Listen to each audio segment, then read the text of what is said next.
오늘 우리에게 주시는 하나님 말씀은 신약성경 마가복음 11장 12절에서 19절까지 말씀입니다. 하나님의 말씀 우리 함께 봉독하도록 하겠습니다. 이튿날 그들이 베다니에서 나왔을 때에 예수께서 시장하신지라 멀리서 잎사귀 있는 한 무화과 나무를 보시고 혹 그 나무에 무엇이 있을까 하여 가셨더니 가서 보신즉 잎사귀 외에 아무것도 없더라. 이는 무화과의 때가 아님이라. 예수께서 나무에게 말씀하여 이르시되 이제부터 영원토록 사람이 내게서 열매를 따먹지 못하리라 하시니 제자들이 이를 듣더라. 그들이 예루살렘에 들어가니라. 예수께서 성전에 들어가사 성전 안에서 매매하는 자들을 내쫓으시며 돈 바꾸는 자들의 상과 비둘기 파는 자들의 의자를 둘러엎으시며 아무나 물건을 가지고 성전 안으로 지나다님을 허락하지 아니하시고 이에 가르쳐 이르시되 기록된 바 내 집은 만민이 기도하는 집이라 칭함을 받으리라고 하지 아니하였느냐. 너희는 강도의 소굴을 만들었도다 하시매 대제사장들과 서기관들이 듣고 예수를 어떻게 죽일까 하고 꾀하니 이는 무리가 다 그의 교훈을 놀랍게 여김으로 그를 두려워하밀러라. 그리고 날이 저물매 그들이 성 밖으로 나가더라. 아멘. 말씀의 자리에 나오신 여러분을 주의 이름으로 환영하고 축복합니다. 하나님은 여러분을 사랑하십니다. 오늘도 하나님의 말씀의 은혜가 여러분과 함께 하시기를 간절히 소망합니다. 오늘 예수님이 전혀 이해하지 못할 그런 행동과 말씀을 하시는 것을 오늘 성경 말씀을 통해서 우리가 보게 됩니다. 예수님께서 이제 베다니에서 나오셨는데 성경에 보니까 예수님이 배가 고프셨다. 그렇게 기록이 되어 있습니다. 그래서 예수님의 눈에 들어온 것이 잎사귀가 풍성한 한 무화과 나무였습니다. 그래서 예수님께서 그 무화과 나무에 혹시 열매가 있을까 하여 가셨던 거죠. 그런데 잎사귀만 무성하고 열매가 없는 무화과 나무를 보시자 예수님께서 저주를 하십니다.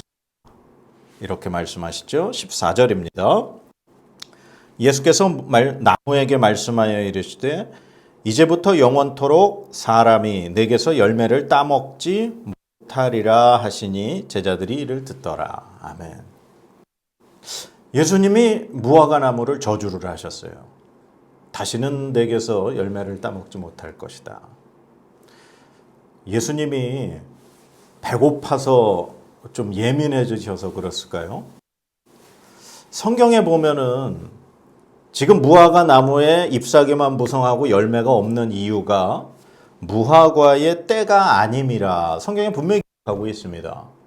즉 열매 맺을 때가 아닌데 예수님이 그 나무에 열매를 찾으셨다라고 그렇게 우리가 이해를 할 수 있는 거죠. 상식적으로 열매가 없을 시기인데 예수님이 열매를 찾으셨다? 그리고는 그 나무를 저주를 하셨다?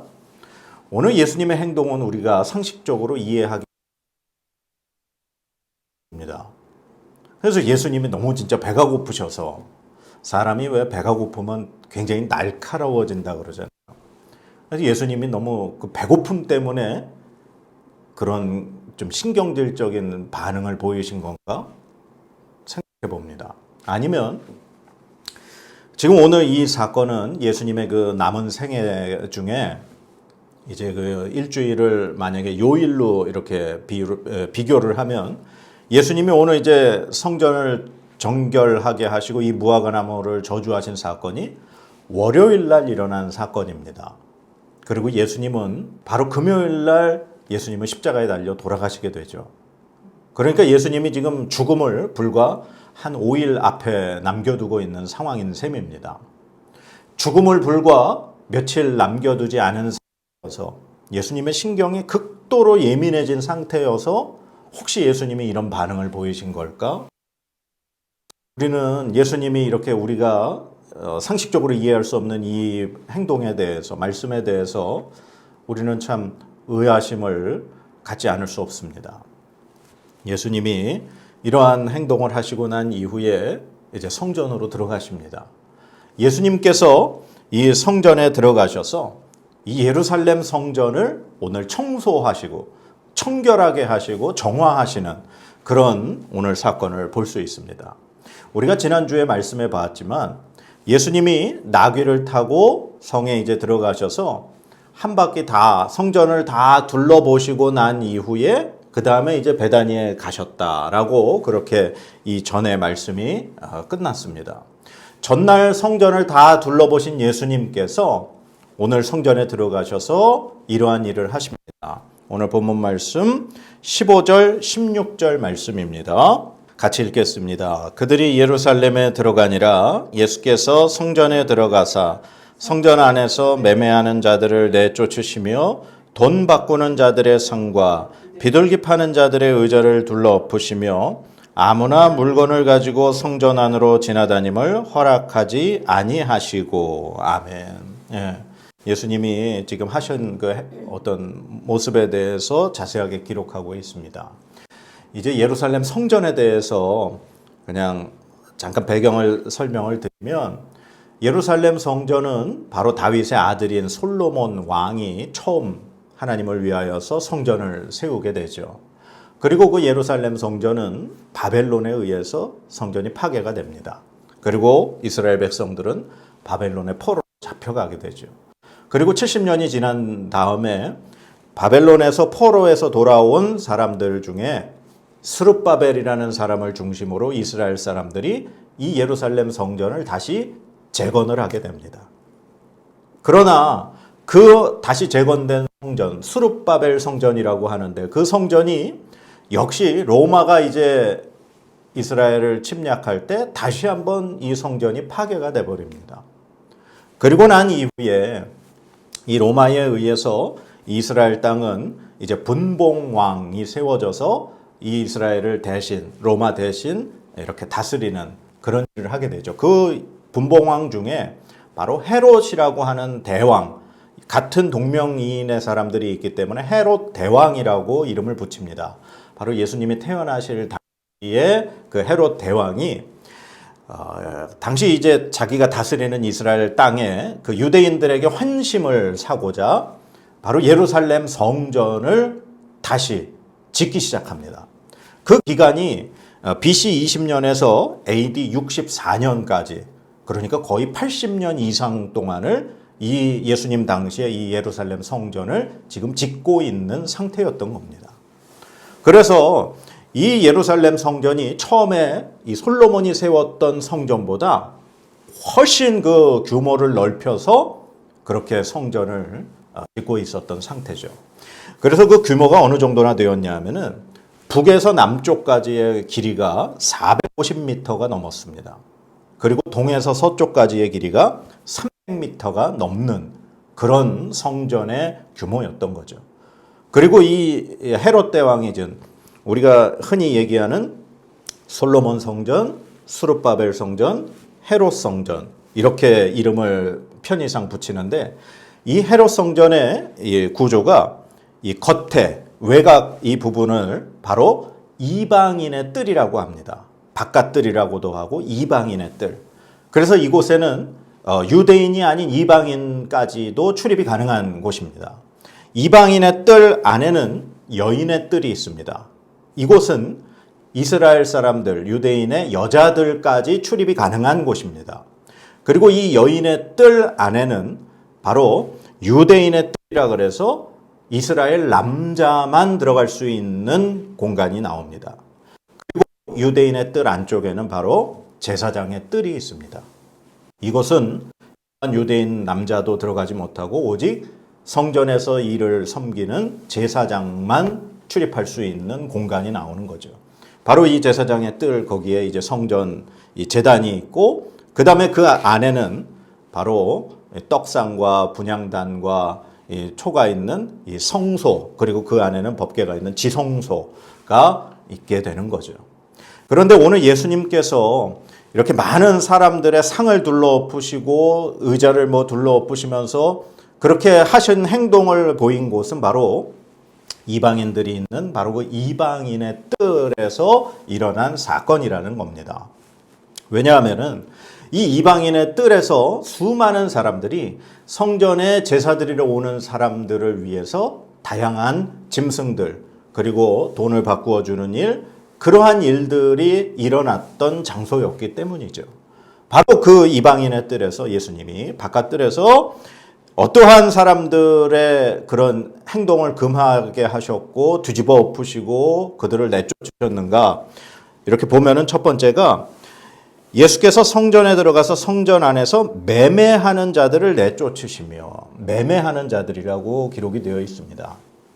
당시 이스라엘 백성들이 이 예루살렘 성전에 나오는 가장 기본적인 이유는 제사를 드리기 위해서입니다. 이스라엘의 3대 명절 있죠. 유월절, 칠칠절, 그 다음에 장막절. 이 세 명절을 지키기 위해서 이스라엘 백성들은 예루살렘 성전에 나왔고, 혹은 어떤 하나님 앞에 죄를 지어서 속죄제를 드려야 할 때, 아니면 여인이 뭐 아이를 낳고 난 다음에 어떤 그 정결 예식을 지내야 될 때, 여러 가지 다양한 이유로 이스라엘 백성들이 성전에 제사하러 나오는데, 그들은 빈손으로 나오는 것이 아니라 하나님 앞에 드릴 제물을 가지고 나왔습니다.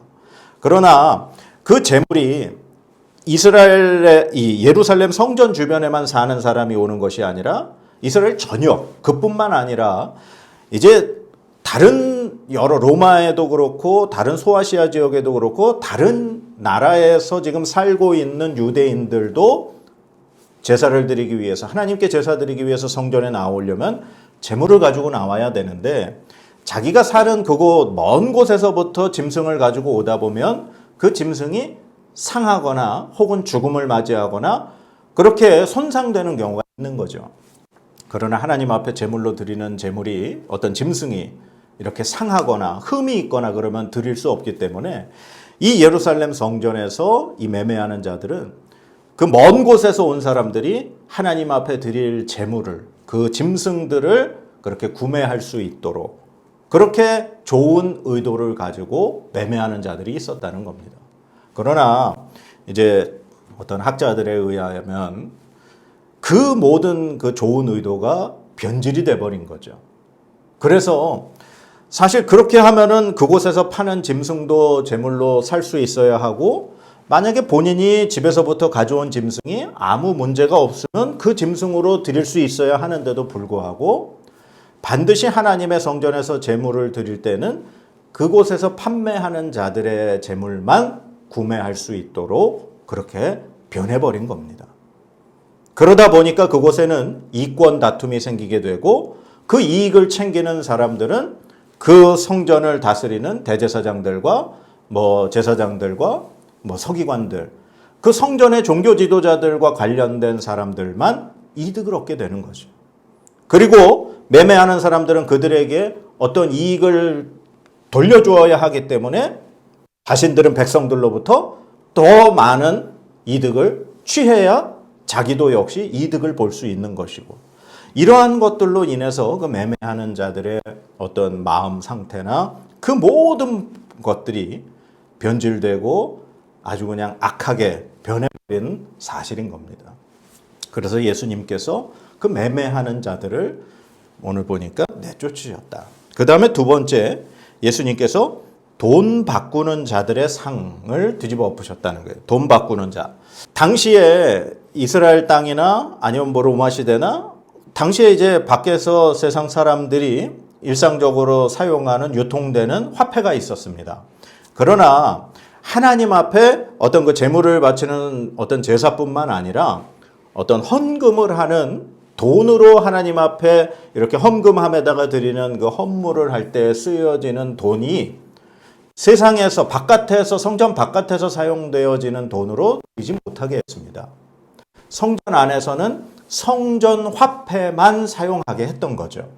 그런데 예를 들자면 만약에 바깥에서 사용하는 돈이 10,000원짜리 지폐가 있으면 성전 안에서 사용되는 똑같은 10,000원짜리의 지폐가 이 환율 차이가 어느 정도 나냐 하면은 이 10,000원의 값어치가 성전 화폐로 교환을 할 때는 약 7,000원 내지는 8,000원 정도밖에는 안 되는 거예요.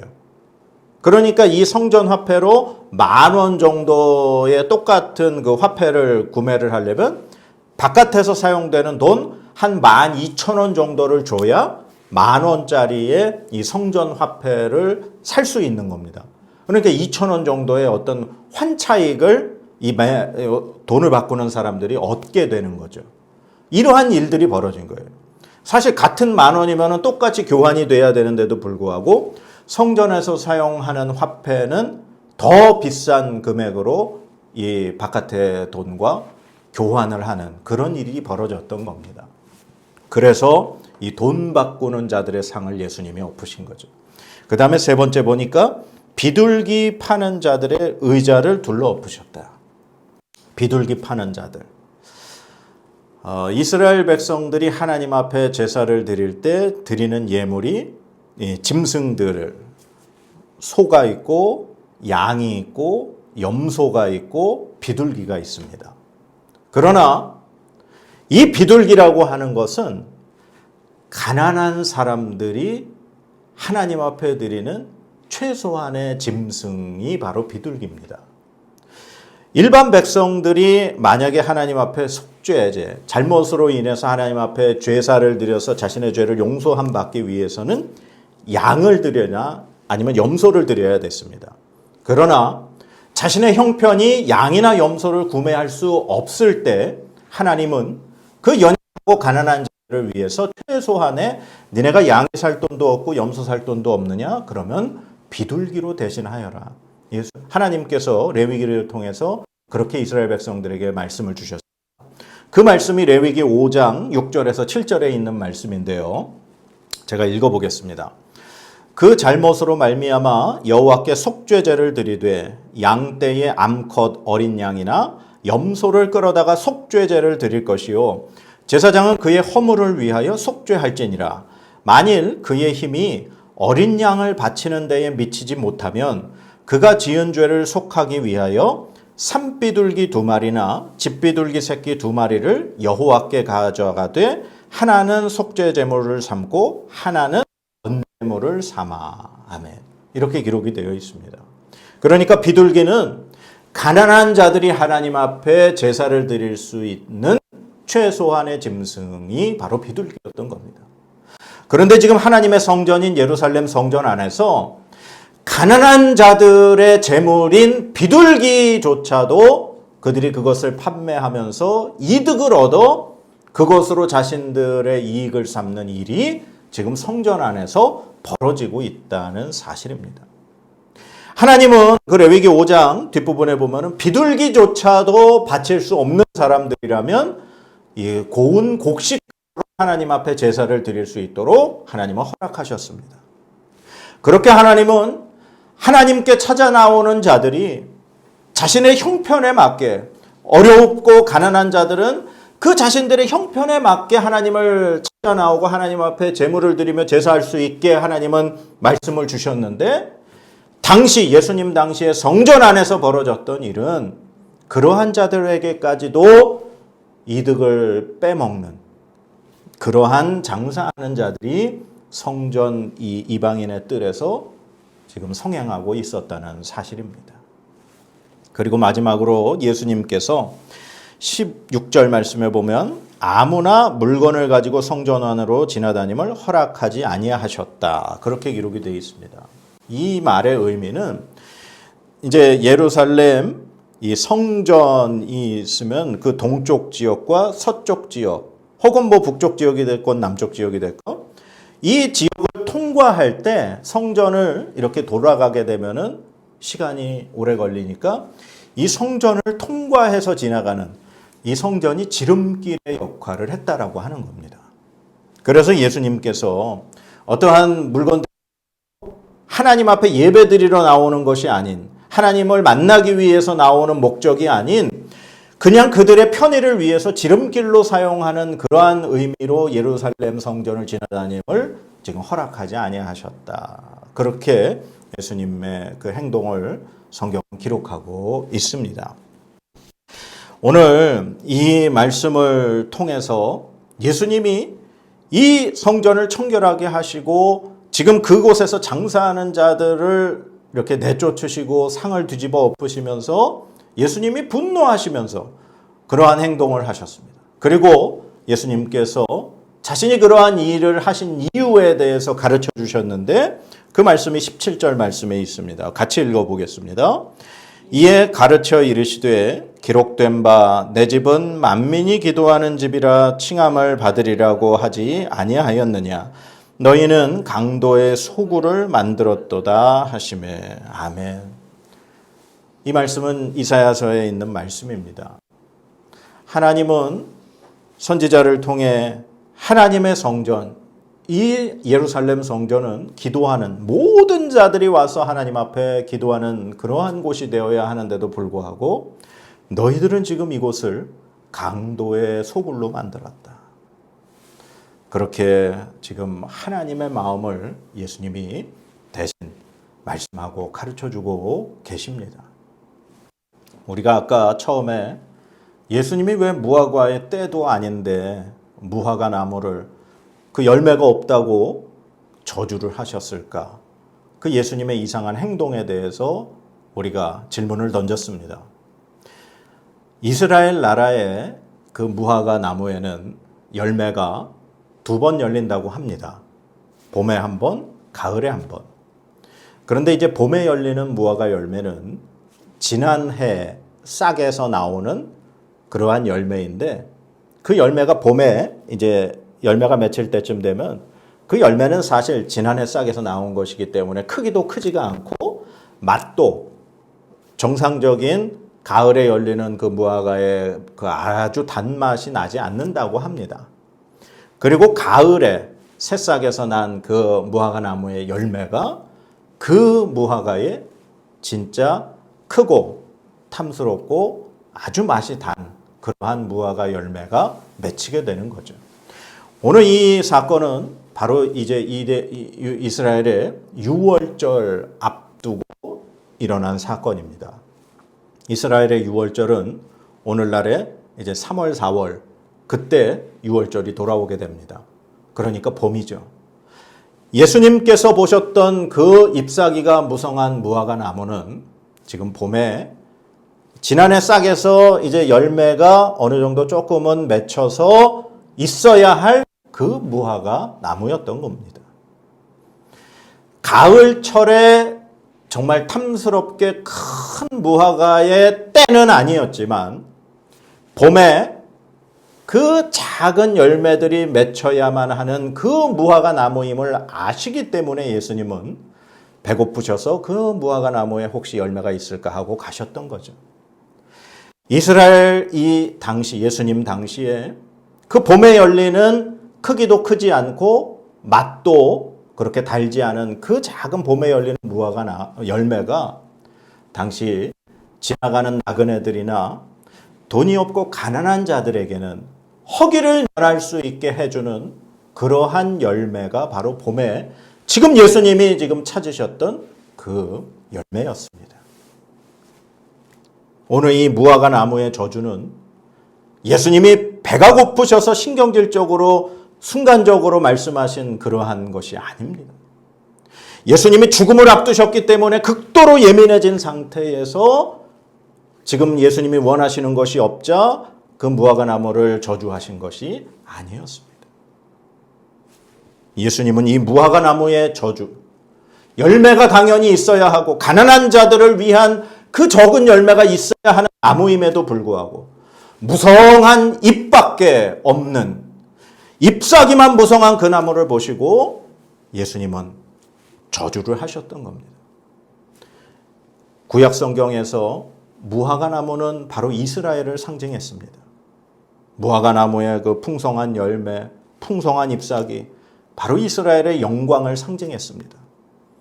그러나 지금 이스라엘은 예수님께서 들어가서 성전을 청소하셨듯이 하나님 앞에 찾아 나오는 그 기도하는 자들을 위한 곳이 아닌 바로 대제사장들과 서기관들과 성전을 섬기고 있는 그 종교 지도자들과 그 성전에서 장사를 하면서 자신들의 이익을 얻는 자들로 분변하는 그러한 곳으로 변해버렸던 겁니다. 바로 이 무화과 나무의 저주는 변질되어 버리고 타락한 예루살렘 성전을 의미하는 것이었고 그 성전이 파괴가 될 것이라고 하는 그 예수님의 예언의 그 말씀이 바로 오늘 이 말씀인 것입니다. 무화과 나무의 저주와 이 성전을 깨끗하게 하신 이 사건은 연결된 하나의 말씀인 것이죠. 사랑하는 여러분, 세상 사람들은 교회와 그리스도인들에게 열매를 원합니다. 세상 사람들은 교회는 다를 것이라고 믿습니다. 그리스도인이라면 다를 것이라고 생각을 합니다. 그런데 오늘날 교회와 우리 그리스도인들은 세상 사람들에게 실망만 안겨주고 있습니다. 예수님이 잎사귀가 무성해서 그곳에 혹시 열매가 있을까 하고 다가가셨지만 열매를 보지 못하셨던 것처럼 교회와 그리스도인 우리들이 지금 세상 사람들에게 아무런 열매도 보여주지 못하고 아무런 그들의 허기를 채워주지도 못하는 그런 잎사귀만 무성한 겉만 번드르르한 그러한 무화과 나무처럼 변해버렸습니다. 우리 안에 예수님은 열매를 원하십니다. 그리스도인이라면 그리고 하나님의 성전인 교회라면 그곳에서 사람들이 연약하고 가난한 자들이 배고픔을 면하기 위해서 따먹는 적은 무화과처럼 무언가 그들이 얻을 수 있고 먹을 수 있는 열매를 원하고 있습니다. 우리 안에 하나님의 영이신 성령 하나님이 계시다면 우리 안에는 열매가 있어야 합니다. 갈라디아서 5장 22절에서 23절 말씀에 하나님께서는 우리에게 성령의 9가지 열매를 가르쳐주고 계십니다. 오직 성령의 열매는 사랑과 희락과 화평과 오래 참음과 자비와 양선과 충성과 온유와 절제니 이 같은 것을 금지할 법이 없느니라. 아멘. 세상 사람들이 여러분에게 무언가 열매가 있기 위해서 찾아왔을 때 여러분은 과연 그들에게 내어줄 열매가 있으십니까? 우리는 잎사귀만 무성한 아무 열매도 없는 그런 빈 껍데기와 같은 그리스도인이 지금 되고 있지는 않습니까? 예수님이 여러분의 열매를 찾으셨을 때 여러분에게 열매가 없다면 예수님은 오늘 무화과 나무를 저주하셨던 것처럼 우리의 삶이 저주를 받을지 모르겠습니다. 우리의 열매가 힘들고 지치고 배고프고 영적으로 곤고한 사람들에게 조금이나마 위안을 줄 수 있고 위로를 줄 수 있고 그들의 허기짐을 면하게 할 수 있는 그러한 열매로 우리가 나누어 줄 수 있어야 할 줄로 믿습니다. 오늘 이 말씀 잘 기억하시면서 여러분의 교회와 또 우리 교회와 여러분의 삶과 또한 저의 삶이 하나님의 열매로 사람들을 살리고 생명을 나누어주고 하나님의 은혜를 나누어줄 수 있는 열매로 풍성하기를 주님의 이름으로 간절히 축원드립니다. 하나님의 말씀으로 복을 선포합니다. 여호와는 내게 복을 주시고 너를 지키시기를 원하며 여호와는 그의 얼굴을 내게 비추사 은혜 베푸시기를 원하며 여호와는 그 얼굴을 내게로 향하여 드사 평강 주시기를 원하노라. 아멘.